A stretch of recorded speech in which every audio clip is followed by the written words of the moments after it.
কাছে জনগণ আপনাদের কাছে আরো দ্রুত আরো কার্যকর পদক্ষেপ চায়। দেশের আইন শৃঙ্খলা বাহিনী পুলিশ কাজ করছে না। অর্থনীতিতে ন্যায় এবং ইনসাফ কায়েম করতে হবে। গণতন্ত্রে যদি বৈষম্য থেকে যায় তাহলে কতিপয় লোক লাখো কোটি টাকা বানায়, পাহাড় পরিমাণ সম্পদ শুষে নেয়, তখন তারা নানাভাবে এই রাষ্ট্রটার উপরে নিজের নিয়ন্ত্রণ কায়েম করে, রাষ্ট্রটাকে দখল করে ফেলে, রাষ্ট্রটাকে নিজের সম্পত্তি বানিয়ে ফেলে, আর ক্ষমতা ব্যবহার করে আরো ধন সম্পদ বানাতে থাকে। যেইভাবে শেখ হাসিনা ক্ষমতা ব্যবহার করে কি পরিমাণ সম্পদ এই দেশ থেকে পাচার করেছেন, লুটে নিয়েছেন, বাড়ি বাড়ি তৈরি করেছে তারা টাকা রাখার জন্য। মানুষ থাকে না, টাকার বাড়ি তারা এখানে তৈরি করেছে। আওয়ামী লীগের নেতা মন্ত্রীরা, এমপিরা, নানাভাবে তাদের সাথে যুক্ত ব্যবসায়ীরা। আজকে বাংলাদেশে আমাদেরকে ন্যূনতম জায়গায় এমন ব্যবস্থা করতে হবে যাতে এইটা এইরকম ভয়ঙ্কর বৈষম্যের দেশ না থাকে। অর্থনীতিতে ন্যায় এবং ইনসাফ কায়েম করতে হবে। অপরাধীদের বিচার হওয়া দরকার। যেমন আওয়ামী লীগের যারা অপরাধী তাদেরকে অবশ্যই বিচার করতে হবে। ন্যায় বিচারের কোনো বিকল্প নেই। আগামী নতুন বাংলাদেশ ন্যায় বিচারের উপর তার যাত্রা শুরু করবে।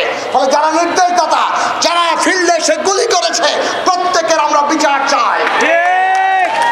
কিন্তু রাজনৈতিক বিশ্বাসের কারণে কাউকে নিপীড়ন করা যাবে না, কারো বিরুদ্ধে ঘৃণা বিদ্বেষ ছড়ানো যাবে না। রাজনৈতিক চিন্তার পার্থক্য, রাজনৈতিক আদর্শের পার্থক্য আদর্শ দিয়ে মোকাবেলা করেন, সেটাই গণতন্ত্র। নতুন বাংলাদেশে নতুন যে রাজনৈতিক বন্দোবস্ত, এইটাই সেটা হবে।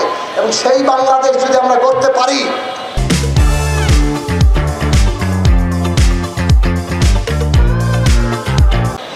বাংলাদেশের বিরুদ্ধে ষড়যন্ত্র করে লাভ নেই। এই দেশের মানুষ আজকে জেগে উঠেছে, নতুন করে এই দেশ নির্মাণ করবে। সরকার